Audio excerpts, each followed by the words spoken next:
Setiap pekerjaan baru itu kan seperti membuka lembaran baru dalam sebuah buku cerita.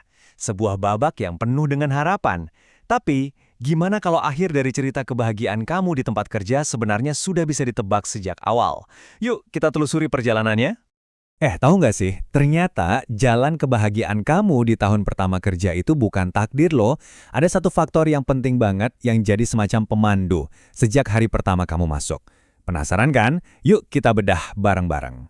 Dan ini bukan sekedar omong kosong ya. Cerita ini tuh beneran didukung oleh data dan sains. Sumbernya dari sebuah penelitian oleh Patrick Froelich dan kawan-kawannya yang diterbitkan di European Journal of Work and Organizational Psychology. Jadi kita akan lihat apa sih temuan mereka tentang perjalanan emosional seorang karyawan baru. Oke, perjalanan kita dimulai. Coba deh bayangin hari pertama kamu kerja. Semangat banget, campur aduk sama sedikit gugup. Rasanya kayak berdiri di sebuah persimpangan, jalan yang kita belum tahu ujungnya di mana. Nah, perasaan bulan madu di awal-awal itu seringnya sih nggak bertahan selamanya.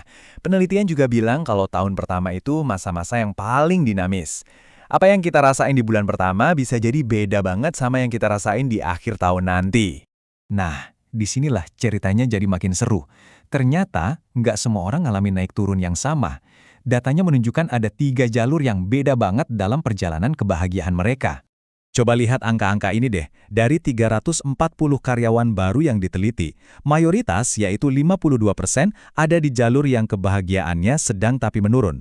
Tapi ada 43% yang keren banget yang berhasil tetap happy. Dan ada sebagian kecil 5% yang ada di jalur yang paling mengkhawatirkan. Coba yuk kita lihat lebih dalam lagi satu persatu. Jalur pertama ini ibaratnya jalan yang paling sepi dan paling muram. Buat 5% karyawan baru ini pekerjaannya tuh dari awal udah nggak terasa klik. Dan seiring waktu perasaan positifnya makin terkikis, makin pudar. Kalau yang ini jalur yang paling banyak dilewatin orang. Anda mulai dengan optimis, tapi tantangan, kekecewaan, atau realitas sehari-hari pelan-pelan bikin kebahagiaan awal itu jadi redup. Mungkin sebagian dari kita ngerasa relate banget ya sama yang ini. Dan inilah dia jalur yang kita semua pengen banget lewatin. Hampir setengah dari karyawan baru itu berhasil nemuin lingkungan kerja di mana kebahagiaan awal mereka gak cuma bertahan, tapi tetap stabil dan tinggi. Ini bukti nyata kalau kebahagiaan yang awet itu sangat mungkin terjadi. Jadi pertanyaan besarnya sekarang, apa sih yang ngebedain ketiga jalan ini? Apa cuma soal untung-untungan aja? Atau kepribadian orangnya? Atau jangan-jangan ada sesuatu yang lain, semacam pemandu tak kasat mata yang nentuin arah langkah kita. Dan ternyata jawabannya bukan apa, tapi siapa. Penelitian ini nunjukin kalau perilaku pemimpin Anda dari sejak awal banget punya dampak yang luar biasa besar buat ngebentuk seluruh perjalanan kebahagiaan Anda di kantor. Tapi bukan sembarang memimpin loh. Penelitian ini menunjuk ke satu gaya kepemimpinan yang spesifik, servant leadership, atau kepemimpinan yang melayani.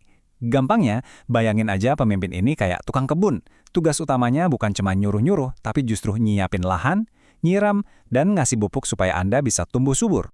Terus, wujudnya di dunia nyata tuh gimana sih? Ya, mereka ini tipe orang yang peduli sama kondisi emosional Anda. Mereka ngasih Anda kepercayaan dan kebebasan buat ngambil keputusan. Mereka beneran mau bantu Anda biar bisa tumbuh dan sukses. Intinya, mereka selalu menempatkan kebutuhan tim di atas kepentingan pribadi, dan pastinya selalu bertindak dengan jujur dan etis. Nah, ini dia kesimpulan utamanya. Hubungannya tuh jelas banget. Semakin Anda ngerasain kepemimpinan yang melayani ini di minggu-minggu pertama kerja, semakin besar kemungkinan Anda bakal masuk ke jalur kebahagiaan yang tinggi dan stabil tadi. Jadi benar kan, sang pemandu ini yang benar-benar menentukan jalan Anda.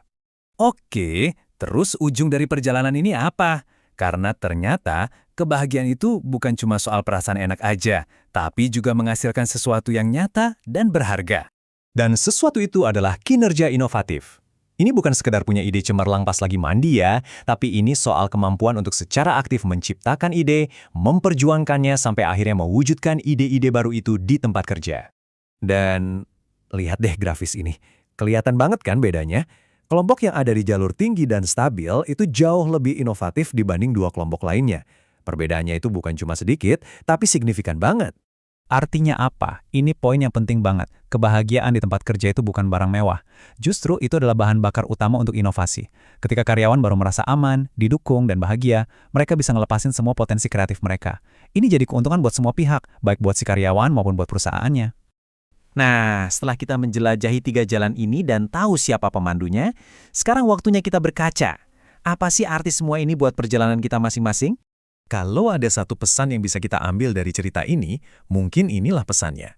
Kebahagiaan Anda di tempat kerja itu bukanlah takdir yang udah digariskan, tapi lebih mirip kayak sebuah taman yang harus dirawat bersama-sama. Dan sebagai penutup, saya mau meninggalkan sebuah pertanyaan buat kita renungkan. Dalam perjalanan ini, posisi kita ada di mana? Apakah kita seorang pemandu yang tugasnya merawat pertumbuhan orang lain?